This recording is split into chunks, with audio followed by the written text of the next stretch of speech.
Tipper ലോറിയിൽ നിന്ന് കല്ല് തെറിച്ചു വീണ് ബൈക്ക് യാത്രികൻ മരിച്ചു. മുക്കോല സ്വദേശി അനന്തുവാണ് മരിച്ചത്. 4ാം വർഷ BDS വിദ്യാർത്ഥിയായിരുന്നു അനന്തു. സംഭവത്തിൽ പ്രതിഷേധിച്ച് യൂത്ത് കോൺഗ്രസ് പ്രവർത്തകർ വിഴിഞ്ഞം തുറമുഖത്തേക്ക് പ്രകടനം നടത്തി. അകത്ത് കടക്കാനുള്ള പ്രതിഷേധക്കാരുടെ ശ്രമം പോലീസ് തടഞ്ഞത് സംഘർഷത്തിനിടയാക്കി. ലോറി ഡ്രൈവറെ പോലീസ് കസ്റ്റഡിയിലെടുത്തു. എന്നാൽ ദുർബല വകുപ്പുകളാണ് ചുമത്തിയതെന്ന ആക്ഷേപമുണ്ട്. സ്ഥിരമായി നിയമലംഘനത്തിന് നടപടി നേരിടുന്ന ടിപ്പറാണ് അപകടമുണ്ടാക്കിയത്.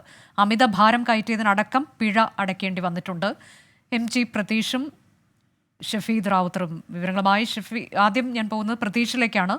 പ്രതീഷ്, ഇതിൽ പ്രതിഷേധം എങ്ങനെയാണ്? അത് അവസാനിക്കുന്നുണ്ടോ?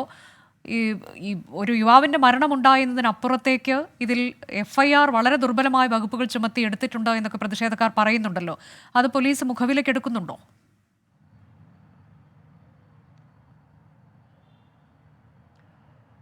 അനുജ, BDS വിദ്യാർത്ഥി അനന്തുവിൻ്റെ മരണത്തിൽ വലിയ പ്രതിഷേധമാണ് ഉണ്ടാകുന്നത്. കാരണം ഈ ഓവർലോഡ് കയറ്റിയുള്ള ടിപ്പർ ലോറിയുടെ യാത്ര നേരത്തെയും നാട്ടുകാരടക്കം പരാതികളായി ഉന്നയിച്ച കാര്യമാണ്. പക്ഷേ അധികൃതരാരും തന്നെ വേണ്ടത്ര നടപടി ഇക്കാര്യത്തിൽ എടുത്തില്ല എന്നതാണ് പ്രധാനമായും നാട്ടുകാർ ആരോപിക്കുന്ന കാര്യം.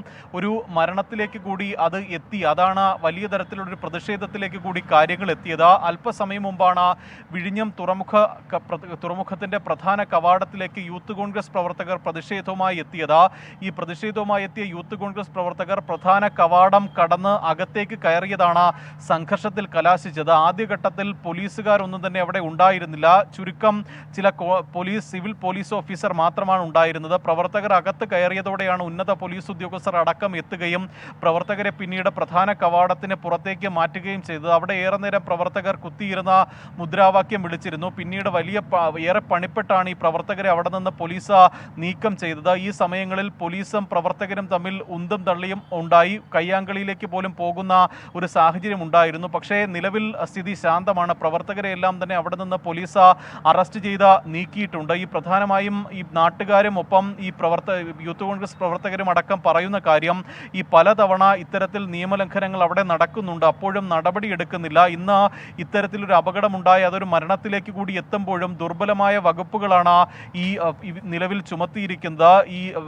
അശ്രദ്ധമായി വണ്ടി ഓടിക്കൽ തുടങ്ങിയതടക്കമുള്ള ദുർബലമായ വകുപ്പുകൾ മാത്രമാണ് ചുമത്തിയിരിക്കുന്നത്. പക്ഷേ ഒരു മരണം കൂടി ഉണ്ടായ സാഹചര്യത്തിൽ ശക്തമായ വകുപ്പുകൾ ചുമത്തി ശക്തമായ നടപടി സ്വീകരിക്കണമെന്നതാണ് പ്രധാനമായും കുടുംബമടക്കം ആവശ്യപ്പെടുന്നത്. വളരെ ദാരുണമായ സംഭവമാണ് വിഴിഞ്ഞം മുക്കോലയിൽ ഇന്ന് ഉണ്ടായത്. രാവിലെ 8 മണിയോട് കൂടിയാണ് ഈ അപകടം നടക്കുന്നത്. മുക്കോല ഭാഗത്ത് നിന്ന് ബന്ധുക്കൾ ആരോപിക്കുന്നത്, നാട്ടുകാർ ആരോപിക്കുന്നത് എന്താണ്? അതിലേക്ക് കൂടി പോകണം. ഷഫീദ് റാവുത്തറുണ്ട് വിവരങ്ങളുമായി. ഷഫീദ്, തുടർച്ചയായി നിയമലംഘനം നടത്തുന്ന ഒരു ടിപ്പറാണ്.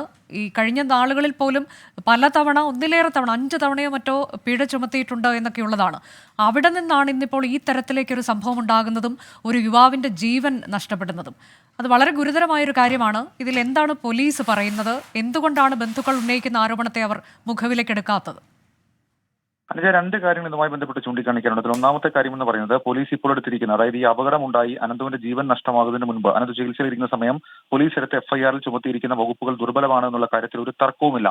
ഇനി രണ്ടാമത്തെ കാര്യം, ഈ അനന്തുവിന്റെ ജീവൻ എടുത്തത് നിയമലംഘനം സ്ഥിരമാക്കിയ ടിപ്പറാണ് എന്നുള്ളതാണ്. അതായത് 5 ദിവസം മുൻപും ടിപ്പറിന് ഗതാഗത വകുപ്പ് പിഴ ചുമത്തി. ഈ പിഴ ചുമത്തിയത് റോഡ് നിയമം പാലിക്കാത്തതിനാലാണ്. ഓവർലോഡിന് മുൻപും പിഴ ചുമത്തിയത്. ഈ അപകടം ഉണ്ടായത് ഓവർലോഡ് കയറ്റിയത് മൂലമാണ്. അപ്പോൾ ആ ഓവർലോഡിന് മുൻപും പിഴ ചുമത്തി എന്നുള്ളതിന്റെ തെളിവടക്കം നമുക്കിപ്പോൾ ലഭിച്ചിട്ടുണ്ട്. 2023 ഓഗസ്റ്റ് 14 ഓവർലോഡിന് പോലീസ് പിഴ ചുമത്തിയത്. 2023 ഓഗസ്റ്റ് മാസം മാത്രം 5-ലധികം തവണ ഈ വാഹനത്തിന്, ടിപ്പറിന് പിഴ ഈടാക്കിയിട്ടുണ്ട്. പോലീസും ഗതാഗത വകുപ്പും പിഴ ചുമത്തിയ വിവരങ്ങൾ ഇപ്പോൾ 24 ലഭിച്ചിട്ടുണ്ട്. മാത്രമല്ല, അതുമായി ബന്ധപ്പെട്ട മറ്റൊരു പ്രധാനപ്പെട്ട കാര്യം, നിരവധി പിഴകൾ, അതായത് ഈ ഫൈൻ അടിസ്ഥാനത്തിൽ പോലീസും ഗതാഗത വകുപ്പും ചുമത്തിയ നിരവധി ഫൈനുകൾ അത് പെൻഡിങ്ങുമായി തുടരുന്നുവെന്ന് രേഖകൾ വ്യക്തമാക്കുന്നു. അനുജ, അതാണ്. അപ്പോൾ അത്തരത്തിലേക്കൊരു ഡ്രൈവറുടെ ഭാഗത്തു നിന്നാണ് വീണ്ടും തുടർച്ചയായി തന്നെ നിയമലംഘനം ഉണ്ടാകുന്നതും ഇന്നിപ്പോൾ ഒരു യുവാവിന് ജീവൻ നഷ്ടപ്പെടുന്നതും. അതിൽ എന്താണ് ഇനിയിപ്പോൾ അധികൃതർ സ്വീകരിക്കാൻ പോകുന്ന നടപടി എന്നുള്ളതാണ് ഏറെ പ്രധാനപ്പെട്ടത്.